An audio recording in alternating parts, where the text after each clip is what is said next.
Greetings, fellow souls. In this video we are going to be having a look at a collection of Pink Floyd cassettes I have amassed across nearly 2 decades. There's not really much factual or intellectual point in this video, apart from that I'm just doing this video for the sake that today would have been Syd Barrett's 78th birthday, as he was born on the 6th of January 1946, precisely 2 months before fellow bandmate David Gilmour, on the 6th of March 1946, being the youngest 2 members of both the original and the classic Pink Floyd lineups. So in this video we're just going to have a look at cassette tapes. First up we have this mid-1970s edition of Relics. I say it's probably from around about 1976 or later. I dare say maybe around about 1977-ish, due to the blueprint on the white shell, which generally indicates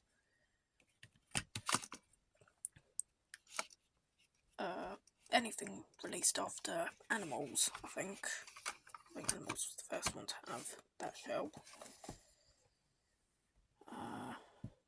So yeah, we can see it's got the card wraparound case. Early versions of Relics were released on the Starline label, and it had a big blue border going around the cover art. But then the Starline budget label evolved into Music for Pleasure, otherwise known as MFP.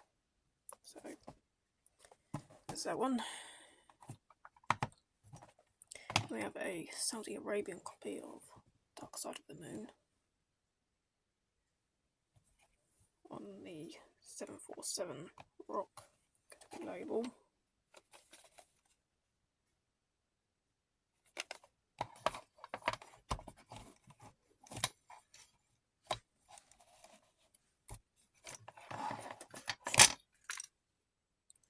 We can see there's a few tracks on here that were not actually featured on Dark Side of the Moon as we know it, and these songs are actually in fact not Pink Floyd songs, but are actually songs taken from the debut solo album of their keyboard player, Richard Wright, who released his first album in 1978. Again, that received a remaster last year for what would have been Rick Wright's 80th birthday. Next up we have another mid-1970s pressing of Atom Our Mother. We say there's no barcode. There's not an excessive amount of codes. We do have Dolby Stereo.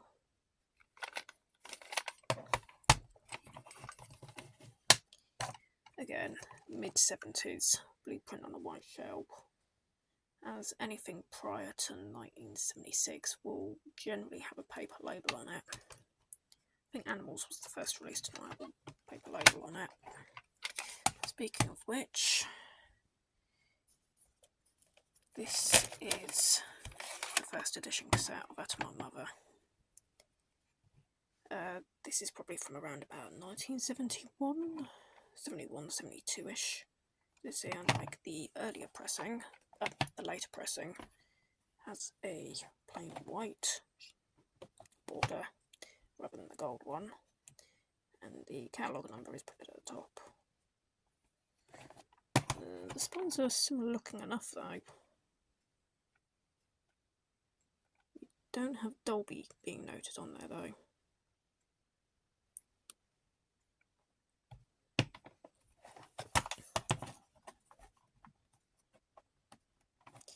I'd like to say that these early paper label Floyd cassettes are quite pretty things to look at. See, this actually replicates somewhat the blue-green Harvest labels found on the vinyl release. The original vinyl releases, they were typically like a pale green or a yellow label with pine green trimmings and text. I've got an early copy of a Montgomery somewhere on vinyl that's got that green-yellow label on it. You see it's paper label, white shell.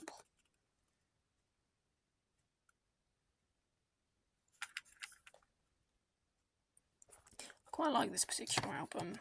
I always felt that the 3 songs in the middle would have actually have made a really nice EP at the time of its release. All 3 of those particular songs are very good. I would argue Summer 68 was the standout, but I think Fat Old Sun is an absolute mainstay of Pink Floyd songs. I'm actually a little bit disappointed that it wasn't featured on the Echoes compilation from 2002. Okay, next up we have what I suspect is an original first edition of Animals. I believe this was the first album to be released without having a paper label release at all. Again, we have a white shell blueprint. Later issues might have red print or black print on a white shell.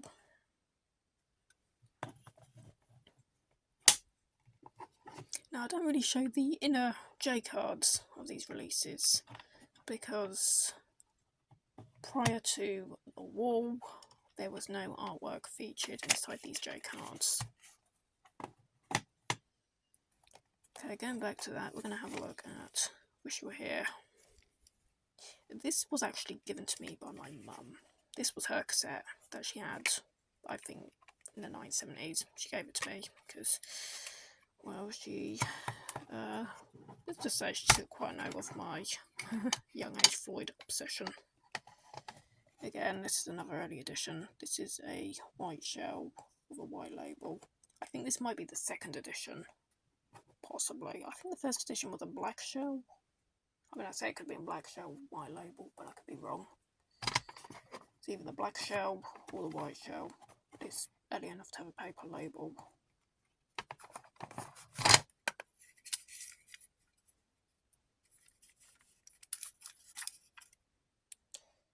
Yep. Happy birthday, you crazy diamond. And no, you weren't that crazy. You were not that crazy. Hello, soul.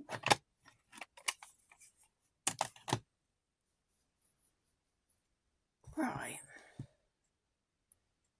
Next up, I'm going to show what I believe is to be quite an unusual album to find on cassette.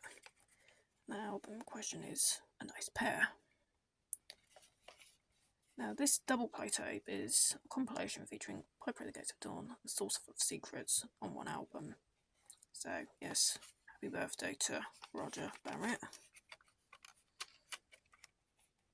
For there are plenty of his songs on here. This is red print on a white shell. I'm not sure what pressing that's indicative of, but I think the first editions of A Nice Pair were black shells with white labels.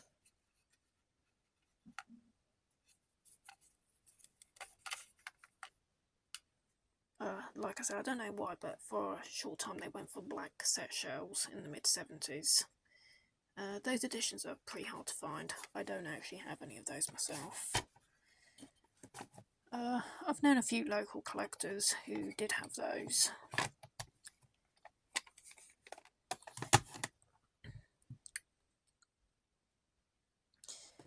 Okay, I think next up we can have a shiny gold labelled copy of Dark Side of the Moon.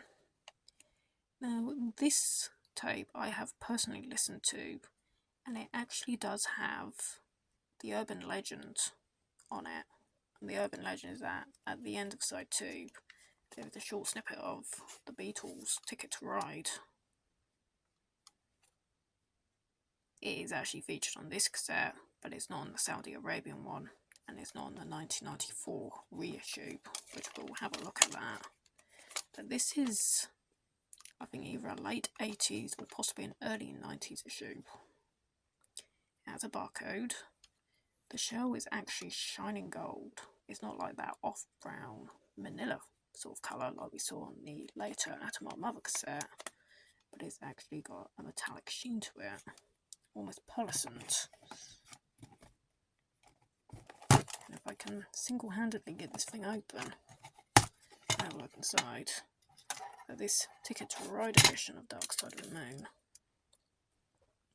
you can see that the inner foils of the shell have a triangular cut here, as well as the more typical cuts, which is kind of symbolic of its iconic prism logo, and the fact that I do in fact have a grey coloured Dark Side of the Moon t-shirt, along with my Babylon Zoo Spaceman t-shirt as well.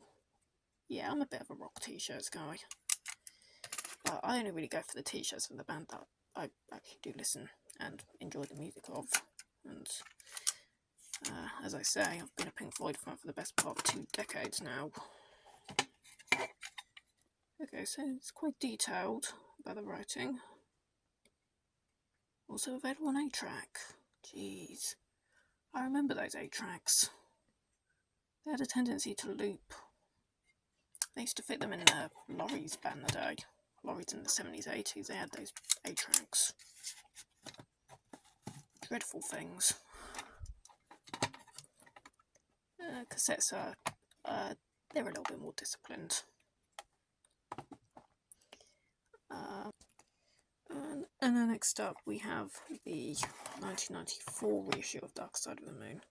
Now this was actually perhaps the most nostalgic one for me, because when I first started getting into Pink Floyd, this was the version that I would see everywhere if I went in HMV or any of the local stores. This is actually the version that I grew up looking at, rather than the original 70s version. We have a solid blue prism, which is reminiscent of the labels that were featured on the original 1973 album pressing on vinyl, whereas this is the actual sleeve design and was actually featured as the label on the early 80s pressings on vinyl. So yeah, they had a bit of tendency to interchange the artwork a bit on some of those early remasters. What makes the 1994 cassette reissues kind of bespoke and distinguishable, though, is the fact that not only are these actually audibly remastered, I think these are the Doug Sachs remasters, but we also have some pretty elaborate J-card artwork. For the first time, we actually have the lyrics printed on the inner sleeve, along with some great artwork and plenty of surreal photography, which is perhaps like the first thing you know about Pink Floyd right after their sonic experimentations. I'm just gonna hold that back. I just need something to weigh this J-card down.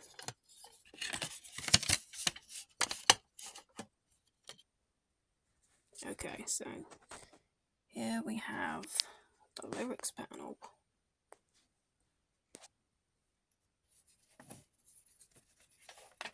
So these things actually stick quite a lot. I knew there was something missing. I was like, where's Richard? You know, why are we starting on York? Okay, so we have the lyrics to Breathe, Time.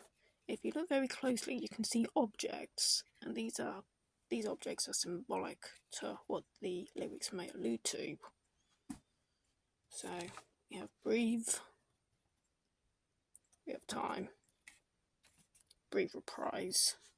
Note the symbolics of Christianity. There may be allusions to other religions in there, but they're not immediately accessible to my eye. People are going to say different stuff about that. We have Money, we have the Signs of Indulgence, we have Us and Them, which is my personal favourite song on the album. Felt quite a deep connection to that. Yeah. Potent song that is. Brain Damage and Eclipse. And of course, what's a little bit unusual here is that we now have Indigo added.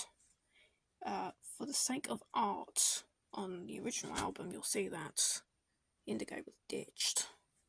And they did that for simplicity of the design. It just made everything look a lot messier than it should have.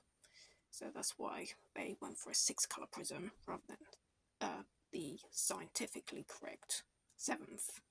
So they ditched scientific fact for the sake of art and being more correct in the fields of graphic design. As subjective as that may sound, but art is subjective. Okay, so on the flip side of the J card we have cover.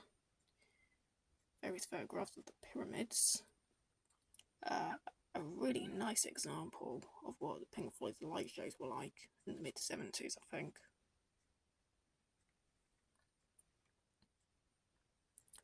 So, yeah, that's the large film screen there. I mean, I don't think that was taken from Pulse. I think these remasters came out during the Pulse tour. Track listings,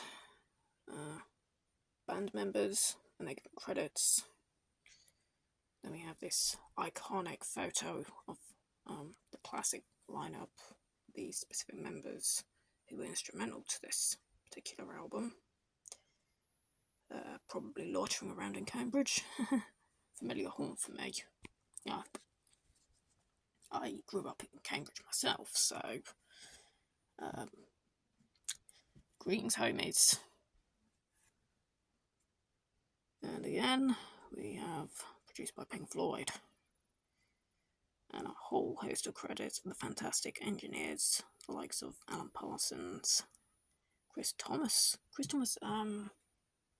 He produced Kick for INXS. That's another album that I really liked at the time. INXS were a very good band. Well, they were. They did work very well with each other, the members. There weren't really that much infighting. Right, okay. Right, we're going to move on to the next cassette. I think we've been loitering on the dark side of the moon for a bit too long now. And we've still got plenty of other tapes to look at. Put this J card away. I bet you ain't never seen a J card as big as that one before. J card JPEG. Facepalm. Right. Oh yeah, so I've got like 3 copies of Dark Side of the Moon, and that's just the cassettes. I ain't even got to the... Okay, I actually don't have that many vinyls or CDs of that album. Alright, what? Which one next? I'm going to have a look at Amalgama. This is personally my favourite Pink Floyd album. It might not necessarily have my all-time favourite Pink Floyd song, but I do like albums that are sonically and thematically experimental. And yeah, the guys hate this album. I think, yeah, at least David and Roger were particularly dismissive of it. But I think they were kind of in denial that this was really their learning stage in life. Right, these are actually the New Zealand editions rather than the most UK editions that we've had a look at so far, minus the Saudi Arabian Dark Side of the Moon. We have white paper labels and white shells. And one thing that distinguishes these from the UK paper label issues is that the labels are not waxed. They don't have that sheen to them, so they just feel like ordinary A4 paper. This makes them fragile and also very prone to staining. Even just fingerprints are enough to just butcher these things. They play nice though. Julian Columbus in the Mall. Interesting. Now, to my understanding, both these tapes look identical, but this one here is side 1, and this one is side 2. If I remember rightly, this was like another one of those issues that incorrectly spelled Gilmore's surname.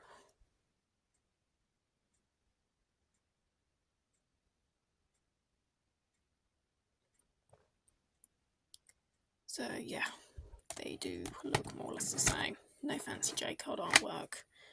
But these New Zealand cassette pressings, I think they might possibly predate the UK cassette editions. Possibly, I'm not sure. Yeah, early paper labels I will definitely stain. Okay, right, we're going towards the later albums now. So we are going to probably expect to see some J-card artwork. Perhaps not as long as the Dark Side of the Moon one, not necessarily lyrics, but I think you'll like this. The very first edition of the Warp, which would have been a white or a beige cassette shell with blueprint, just like the Animals one that we saw earlier. Yep, an original 1979 cassette of the Warp. I don't think I can personally beat that.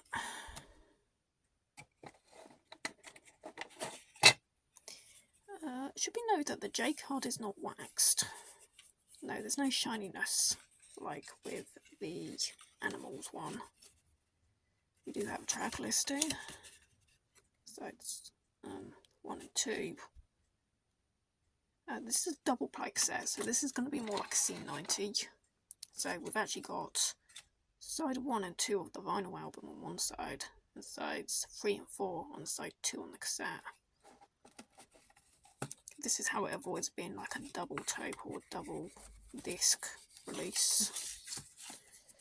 And of course, I do believe this was the first Pink Floyd cassette album in the UK to actually have artwork in the J card, as the early copies of Dark Side of the Moon didn't.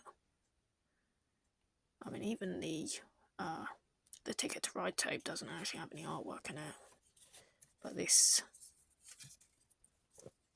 1979 cassette copy, that 1979 980, I think the album was released in November 79. And it's the Another Brick in the Wall single becoming Christmas number 1. So yeah, we have what was the original gatefold artwork from the vinyl, and was featured in some of the early CD copies.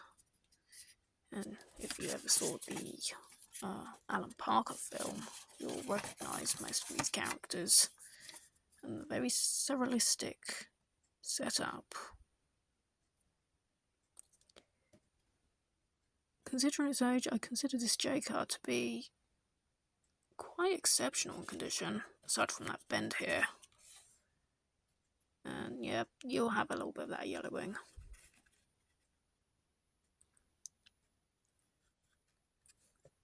Yep. Artsy fartsy, big judge artsy. Well, that film was a trip. Quite a depressive trip at times. I watched it a lot though. I did watch that film a lot. I think my favourite scene might have been one of the riot scenes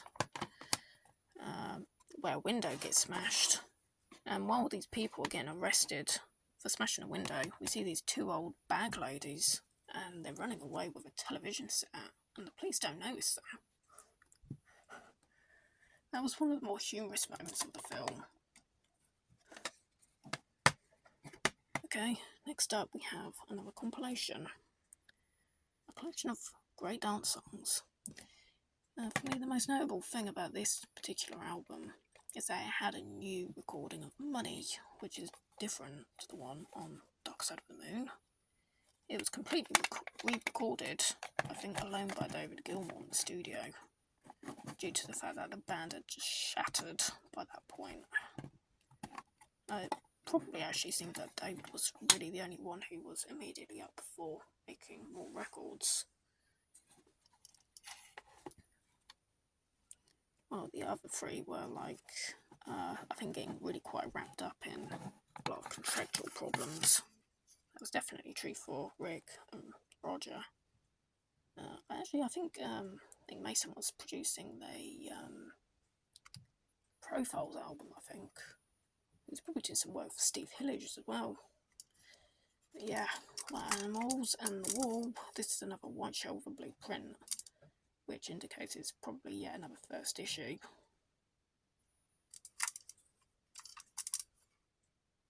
I mean, I could be wrong. I'm not sure if with the 80s releases it might actually be a black print on a white shell, whereas for the 70s albums, a blue print on a white shell. I'm not absolutely sure.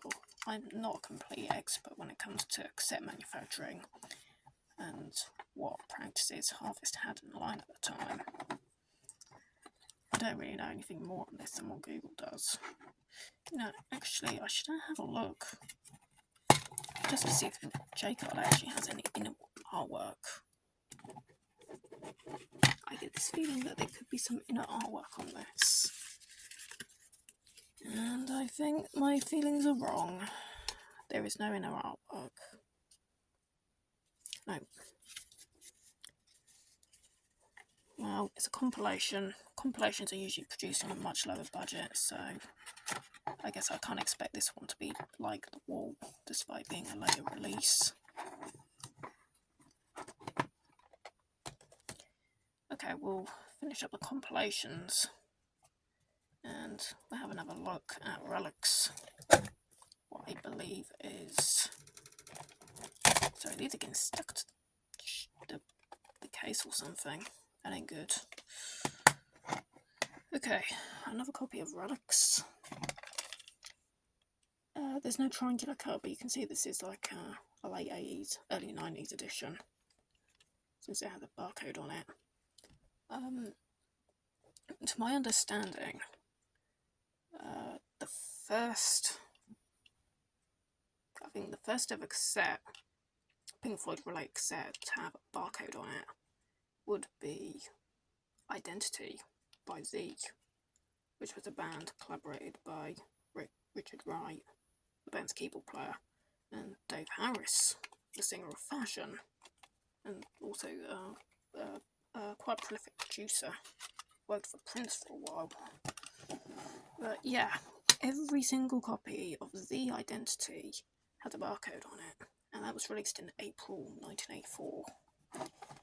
So with that being said, any cassette with a barcode on it is going to be well after 84. So for simplicity, I'll say it's from around about late 80s or early 90s, but definitely before 1993. Again, this one I would probably say is 80s, and I only say that because, to my understanding, this particular copy of Relics was given to me by my mother, along with her copy of which we're here. She gave me these two together, along with a load of C90s that had other Floyd stuff recorded on them. I don't have those C90s anymore, but inevitably I kept these little Floydian treasures.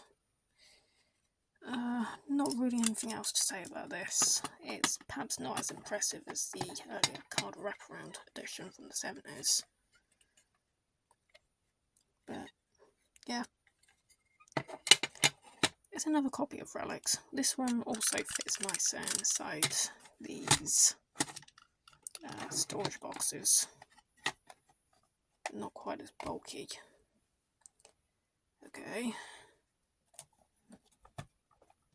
Next up we have Obscured by Clouds.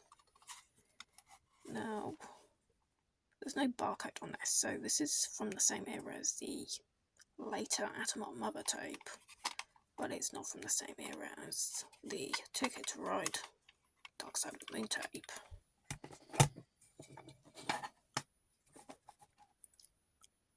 Yeah, we have a white shell with a blue label, but since this album was released in 1972, we can say this is not an early pressing. It's a mid-70s pressing, somewhere after 1976.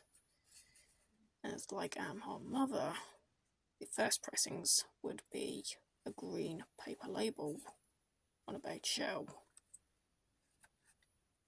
There's something slightly pearlescent about the plastic on this one. You see it, but it's like this kind of marbling in the way that the plastic is like injection molded or something. Now, Obscured by Clouds, I'm tempted to say that was actually probably the most poppy, the most accessible Floyd album ever made. All the songs are relatively short, never exceeding 6 minutes. I wouldn't necessarily say it's easy listening, but it's Very poppy, very accessible. I think even non-Floyd fans could get into this album. I think the synth intro to Obscured by Clouds, the intro, that was almost, that was proto-electronica really. That was predating Kraftwerk, as early Kraftwerk wasn't quite minimalist in its composition at that time. Especially not like the organisation era tone flow stuff. Yes, there are some instrumental tracks on here, but they're relatively short. Yeah, I think this is probably the Pink Floyd album you could actually play to your young kids, and they wouldn't complain about it, like not always having lyrics. It's a very accessible album compared to what me, as a long-term fan, would generally like to expect from Floyd. That is like mind-bending, long instrumental pieces, such as Echoes. That's what we'll be having a look at on yet another 80s, 90s cassette edition on the sort of gold manila print cassette label. Is that Pink Floyd Metal? That's interesting because the original album version didn't. The original vinyl album version did not have the band name or the title printed on the sleeve, and yet they've printed it there and they've printed it on the border. I don't know why they did that. That's interesting. Mind you, it seems that they did that with Obscured by Clouds by including what was actually the sticker. There would have been a sticker that would have been placed on there, on the shrink wrap. That sticker was on the shrink wrap. Okay, so Metal. Now, unlike all the other 70s, 80s tapes we've found so far, this one does not have foil inside the shell. There is no foil, so there is no triangular cutting or any such thing, as you can see right through the cassette. If you look right here, you can see that right behind the clear shell is a cassette copy of the final cut.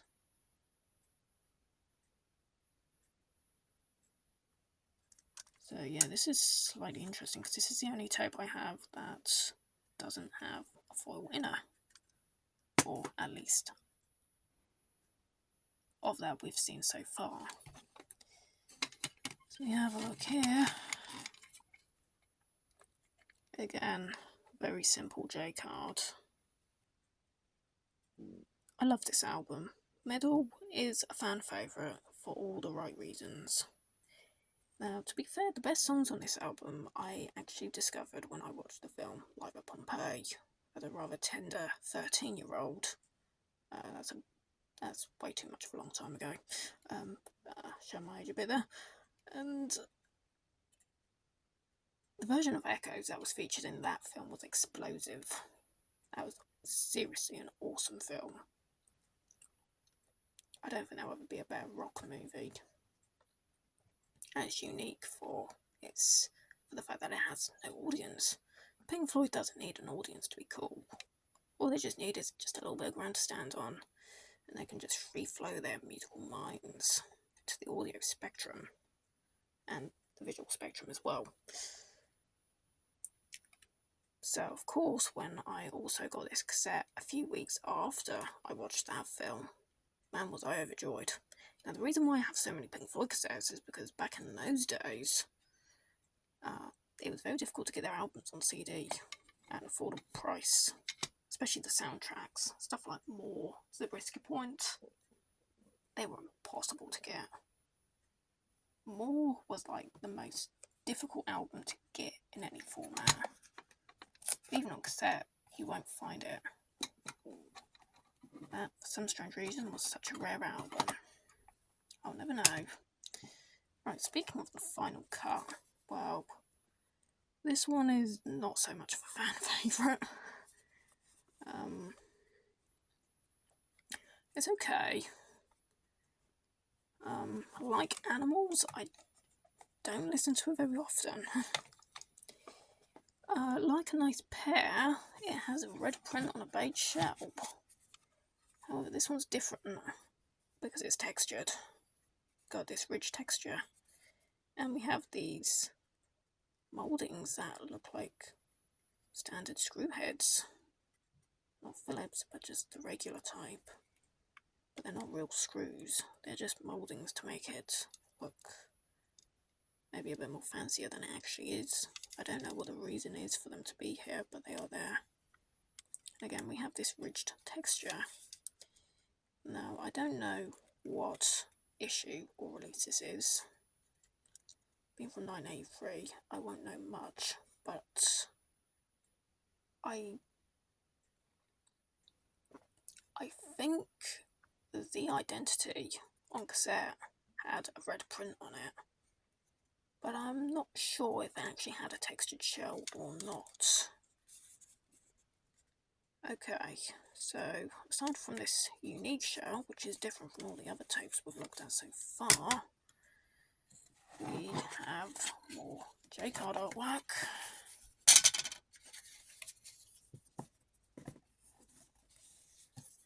And again, we have some photography, which I think was the work of Willie Christie, who was Roger Waters' brother-in-law at the time, the brother of Caroline Christine, who was married to Roger Waters at the time. We have lots of imagery that is symbolic of war. Some really nasty stuff going on here. We do see two suns in the sunset, however, which is strangely pleasant.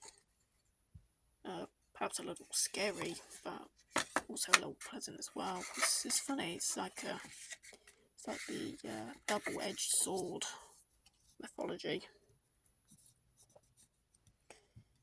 Okay, so after that we have a lot of credits,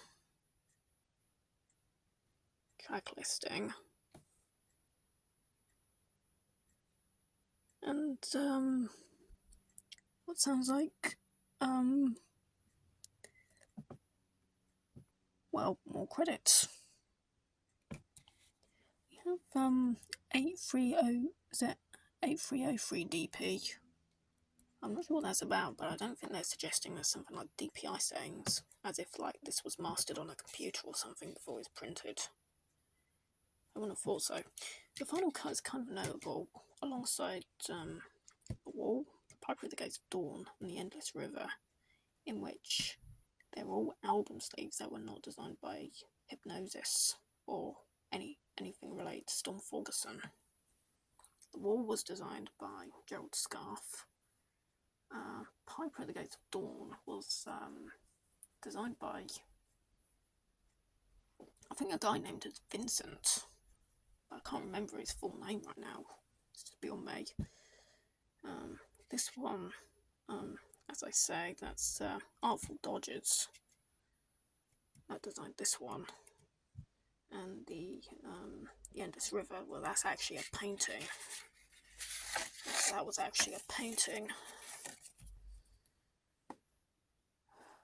So, yep, that's the final cut. Another album with noble JPEG artwork. And one of the two studio albums that Pink Floyd put out in the 1980s.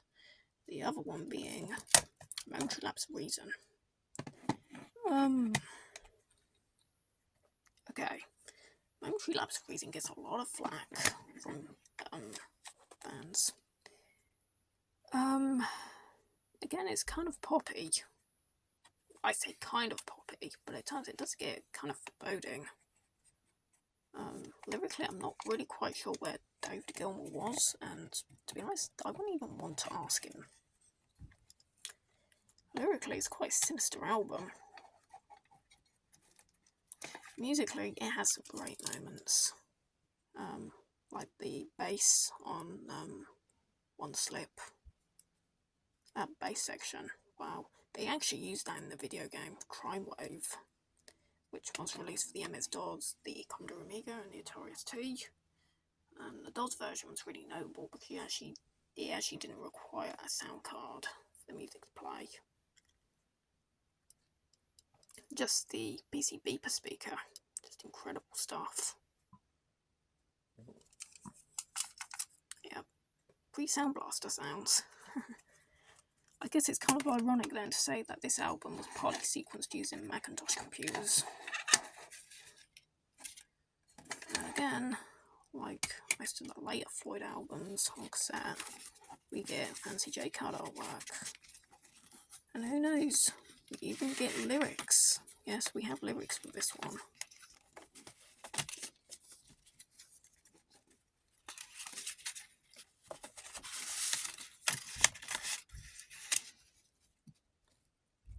Okay, so we have credits.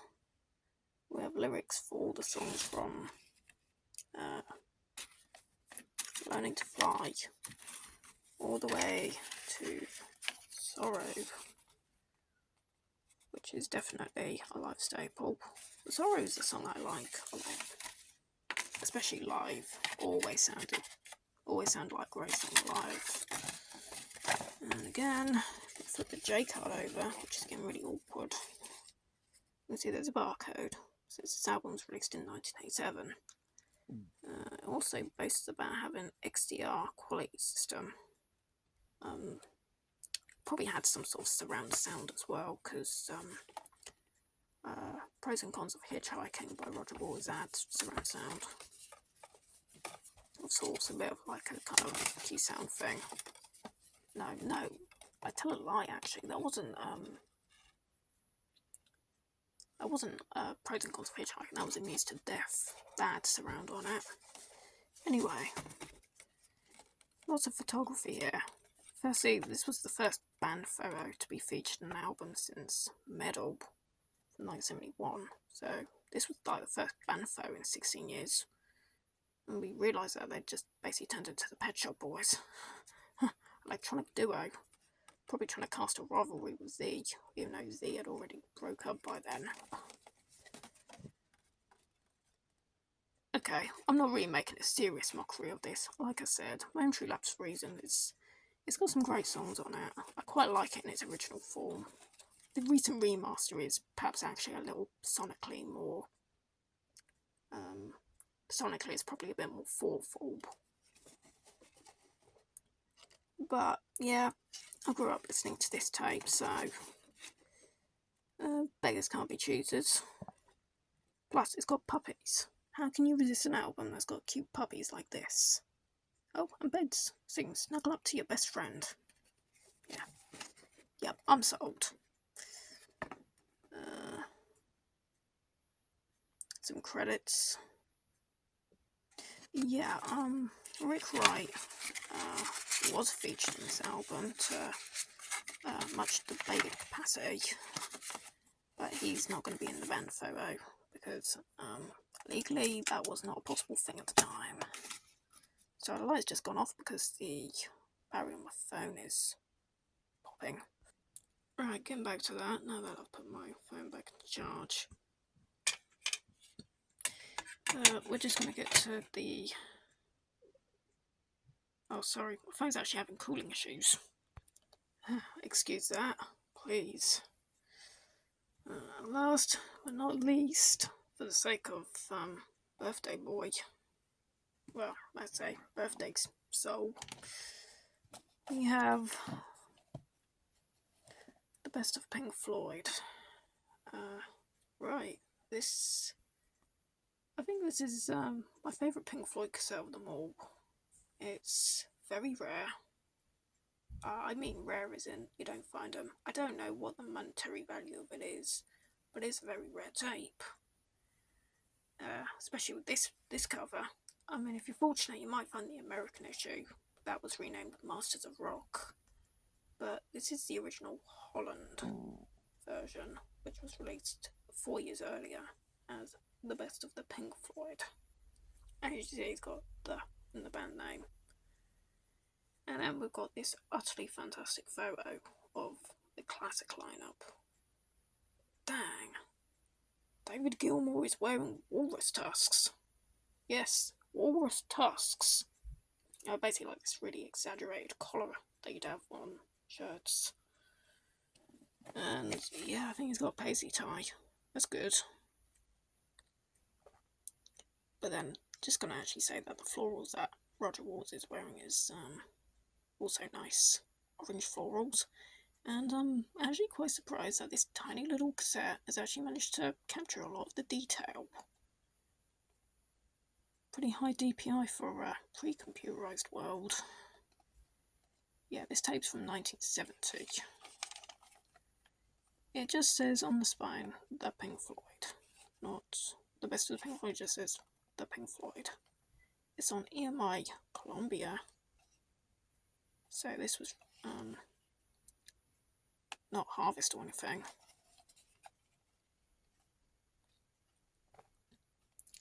And we have the track listing. As you can see, this actually has all of the Barrett era singles and their respective B-sides. In fact, it has almost all of the 60 singles, except for Point Me at the Sky. That is absent from this. One of the rarities that we do have on here, though, is a stereo mix of Candy and a Currant Bun. No, not Candy and a Currant Bun. Apples and Oranges. Apples and Oranges is in stereo. Candy and a Currant Bun is mono, so is Arnold Lane. They're in their mono forms, because stereo versions of those tracks don't exist. Or at least if the masters exist, they're probably locked away or completely destroyed. Let's not think about that. So yeah, one of the rarities is a stereo mix of Apples and Oranges. And another rarity we also have is also, it would be so nice, the horribly maligned 4th single that was penned by Rick Wright. And dare I say the first one they picked without Sid. We also have the original mono version of Julia Dream. It's actually quite strange, I have to say. We have the mono Julia Dream, but we have a stereo version of Apples and Oranges. That is so strange.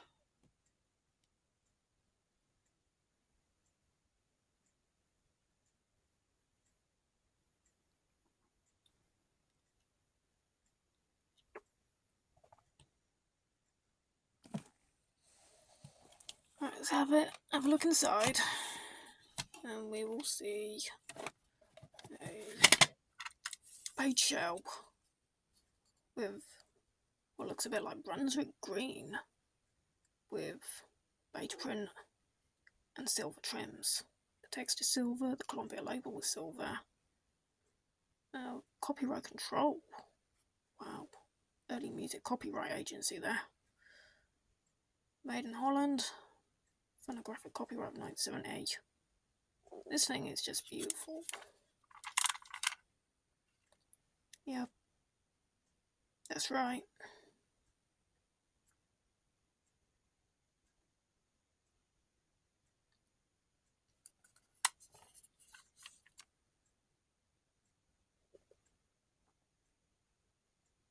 Yeah, the stereo mix of Apples and Oranges is very nice, but the mono mix of Julia Dream is a real rarity. Especially if you don't have the early years single that was included with the China On box set, or any of the really recent releases. I don't really actively collect Pink Floyd memorabilia nowadays, but I have certainly held on to some of the really nice childhood belongings I have. And this Holland tape, I think, is probably the most prized Floyd album item that I actually own. Everything about it is just unique, quirky, cool, collectible, and, well, inescapably retro. Okay, fellow souls, happy birthday to all you who were born on the 6th of January, and, yeah, keep rocking. I'll see you in another video at the video potpourri. Vic says rock on. Take care. Dang, I had to forget just that one thing, didn't I? Yep. Delicate Sound of Thunder. And this tape, is not in the box because it's one of those double-sided boxes. It's good to know that the hinges haven't broken on this. Okay, so this album was released in 1988 in its original vinyl format. It was, of course, a double LP release, and its complete live set of Delicate Sound of Thunder tour. Well, that was actually the Momentary Lapse of Reason tour, if I must correct myself. Okay, so again, we have 2 J cards to look at. Again, XDR, Phonographics of 88. This is probably an early 90s press. I can't imagine it actually being a mid-80s one, well, late 80s. Well, I don't know. Anyway, just like most 80s Floyd releases, and not the otherwise very prizable early 70s ones, we have lots of J card artwork. We do have some really nice photos of the band in action.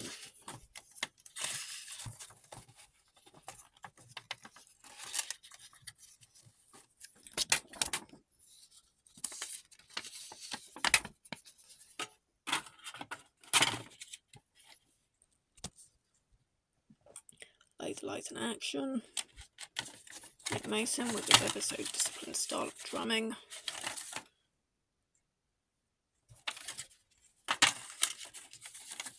Yep, more photos. Some credits.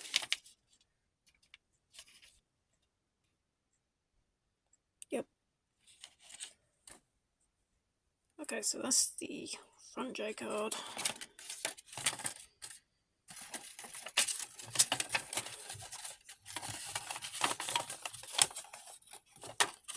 I actually like doing this kind of thing single-handedly.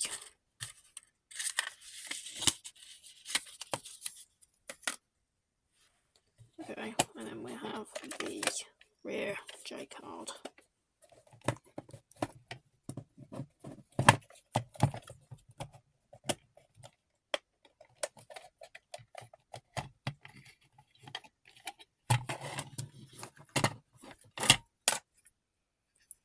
Again, it's another shiny cassette. No triangular cut in the shell.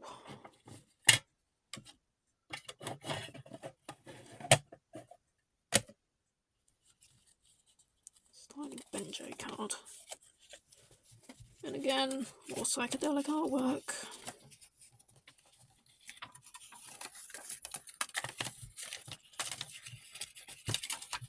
Oh, good lord. Is that Scott Page and his epic mullet? Wow. No, it's Scott Page, not Scott Book. And while I would say this J card is almost like a book, and the number of pages that it has, it's only Scott Page.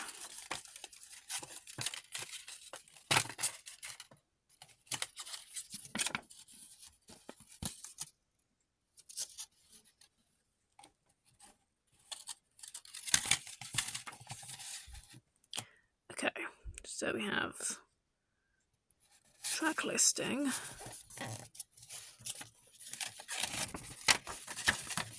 Well, some track listing. God, these J cards go on forever, man. I think I do prefer CD booklets that are stapled.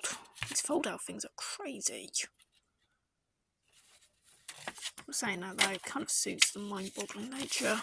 Well, I wouldn't say Pink Floyd are mind-boggling, but the problem is it's everyone else that say that they're mind-boggling.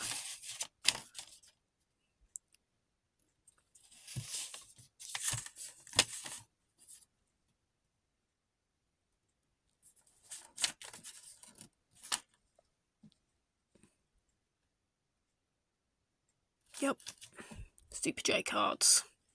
Cool graphics.